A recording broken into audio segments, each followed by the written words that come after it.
নমস্কার। বৈচিত্র্য কথার সকল শ্রোতা বন্ধুকে জানাই সাদর আমন্ত্রণ। বায়ের ঘোষপাড়াটায় ঢুকে দেখি বাড়িঘর বলতে কিছুই নেই।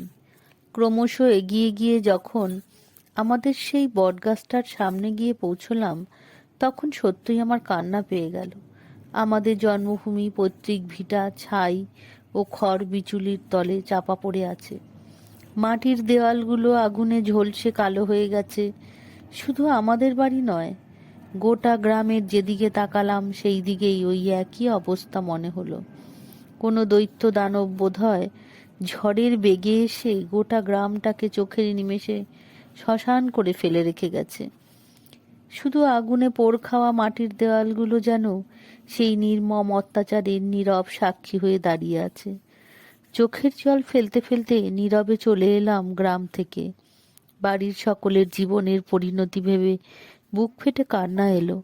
তারপর আর দেরি না করে সাগরপাড়ার বাসায় এসে শোকে উন্মাদিনী প্রায় মা ও চামেলিকে নিয়ে ঢাকায় চলে এলাম পরের দিন। ছুটি নিলাম অফিস থেকে 1 মাসের জন্য। তারপর প্রচুর অর্থ ব্যয় করে সীমান্ত পার হয়ে চলে এলাম ভারতে। ঢাকেশ্বরী মিলের অমল বোসের কথা তোমার বোধহয় মনে আছে দাদা। পাকিস্তান ছেড়ে চিরতরে চলে আসার সময় তার কাছ থেকে একটা চিঠি নিয়ে এসেছিলাম। কলকাতায় গিয়ে বোসদার ভাইকে খুঁজে বের করলাম।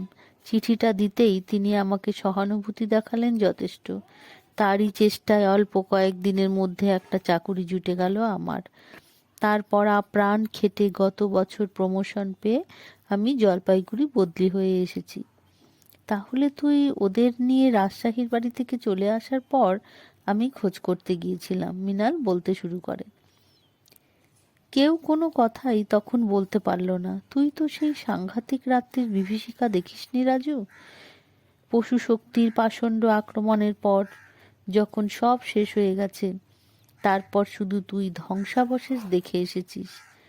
দেখিনি তাই বুঝতে পারলাম না যে কেমন করে আমাদের ওই 1800 পরিবার অধ্যুষিত বর্ধিষ্ণু দারুসা কর্ণহার গ্রামখানি এক রাত্রের মধ্যে শ্মশান হয়ে গেল। নানা রকম মর্মান্তিক দৃশ্য সারা রাত একের পর এক দেখে আমি তখন সম্পূর্ণ হতবাক। কে যে বন্ধু, কে যে শত্রু, তাও উপলব্ধি করার ক্ষমতা যেন তখন আমার হারিয়ে গেছে। নাসিরের বাড়ি গিয়ে দেখি সত্যিই কেউ নেই। পাশের বাড়ির কার কাছে যেন খোঁজ করল সাম মোহাম্মদ। সেখান থেকে বেরিয়ে এসে বলল, কাল রাতে একদল লোক এসে ওর বাড়িতে যে কটা আশ্রিত হিন্দু ছিল সব কটাকে মেরে ফেলেছে। অবশ্য মেয়েগুলোকে নাকি জানে মারেনি, তবে তারা এখন কোথায়, তাদের কে নিয়ে গেছে তা কেউ বলতে পারে না। নাসির নাকি তাদেরকে বাধা দিতে গিয়ে দারুণ জখম হয়েছে। রাতেই ওকে শহরের হাসপাতালে নিয়ে যাওয়া হয়েছে। আমার মাথায় তখন যেন বজ্রাঘাত হলো। দিশেহারা হয়ে ওখানেই বসে পড়লাম। তারপর বোধহয় অজ্ঞান হয়ে গিয়েছিলাম। একটু পরেই জ্ঞান ফিরতে দেখি সাম মোহাম্মদ একটা পাখা দিয়ে আমার মাথায় বাতাস করছে। চোখ মেলে আমাকে চাইতে দেখে ও সান্ত্বনার সুরে বলল, বাবু, অত চিন্তা করছেন কেন? আপনার শরীর খারাপ হবে। সব মনে পড়ে গেল আমার। তাড়াতাড়ি উঠে পড়লাম। চলুন বাবু, আপনাকে টাউনে রেখে আসি। এখানে থাকা আর ঠিক হবে না। না না, আমি গ্রামটা একবার খুঁজে দেখি, ওদের কোথাও যদি পাই। এই বলে আবার ছুটতে লাগলাম। রাস্তার ধারে খানা ডোবায় অনেক মৃতদেহ দেখলাম। কোনোটাই আমাদের বাড়ির কারো বলে মনে হলো না। সাম মোহাম্মদ তখনও আমার পাশে ছায়ার মতো চলেছে। একটা বাবলা গাছের তলায় দুটো শিশুর খণ্ডিত দেহ পড়ে আছে দেখলাম। ওদের শরীরের বিভিন্ন অংশ চারিদিকে ছড়িয়ে রয়েছে। ওই রকম দৃশ্য দেখে হঠাৎ আমি বলে উঠেছিলাম, উফ, কি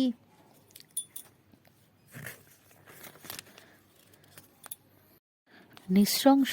জন্তু জানোয়ারও বোধ হয় খাওয়ার জন্য তাদের শিকারকে এত নৃশংসভাবে হত্যা করে না। শাহ মোহাম্মদ বলে, বাবু, আল্লাহই এর বিচার করবে। একই ধর্মাবলম্বী ওই শাহ মোহাম্মদ, অথচ কতখানি পাপ পুণ্য বোধ। অত দুঃখের মধ্যেও সেদিন লক্ষ্য করেছিলাম শাহ মোহাম্মদের চোখের জল।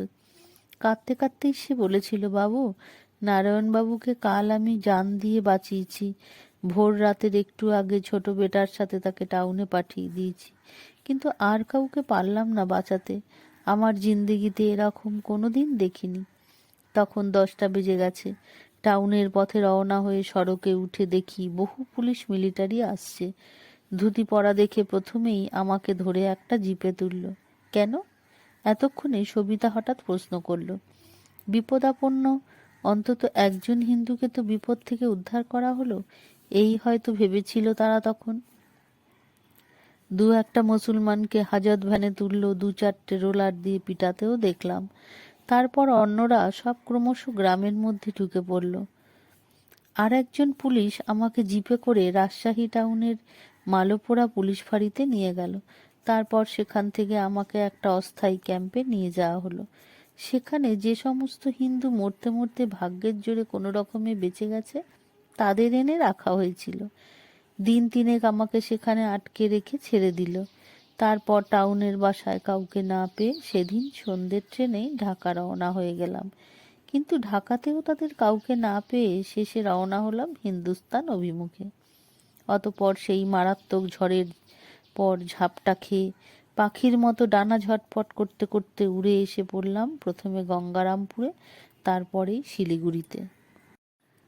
ঘটনাটা বলা শেষ করতেই সবিতা বলে ওঠে, মৃণালদা, প্রথম যেদিন তোমার জীবন কাহিনী বলতে গিয়েও শেষ পর্যন্ত বলনি, সত্যি তা যে এত দুঃখের তা আমি কল্পনাও করতে পারিনি।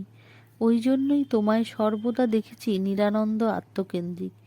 বিশেষ করে যখন বেহাগ গাইতে, তখন দেখতাম তুমি যেমন সেই রাগের সুরের মধ্যে অদ্ভুতভাবে ডুবে গেছো। তোমার পুঞ্জীভূত দুঃখ যেন স্রোতস্বিনীর পরিগ্রহ করছে। আমাদের পরিবারের মতো অবস্থা যেন আর কোনো পরিবারের না হয়, আমরা এইটুকু প্রার্থনা করি ভগবানের কাছে। সবিতা। রঞ্জন কথা কয়টা বলে সকলকে তাড়া দেয় শুয়ে পড়ার জন্য। অনেক রাত হলো, চল দাদা আমরা শুয়ে পড়ি। রঞ্জনের সাথে মৃণাল বেরিয়ে যায়। ডিম লাইটটা জ্বালিয়ে দিয়ে সবিতা কবিতা 2 বোন শুয়ে পড়ে। বেশ কদিন পরে ববিতাদের ক্লাবে অত্যন্ত জাঁকজমকের সাথে বাৎসরিক অনুষ্ঠান হচ্ছে। ভারতীয় বিভিন্ন নৃত্য থেকে শুরু করে পশ্চিমী দেশগুলির অন্যতম নৃত্য প্রদর্শনীর আয়োজন করেছে। ববিতা সেদিন রাত্রের সেই অনুষ্ঠানে বহু গণ্যমান্য অতিথিদের নিমন্ত্রণ করেছে। বিকেল থেকে ডুয়ার্স অঞ্চলের বিভিন্ন চা বাগানের পদস্থ অফিসারবৃন্দ সস্ত্রীক আসতে শুরু করেছেন অনুষ্ঠানে যোগ দেবার জন্য। ববিতা সেদিন সকাল থেকেই ক্লাবে ডেকোরেশন, রিহার্সাল প্রভৃতিতে সারাদিন সে ব্যস্ত। অনেক নিমন্ত্রিত অতিথিদের সাথেই রঞ্জন, কবিতা, সবিতা এসে আসন গ্রহণ করল।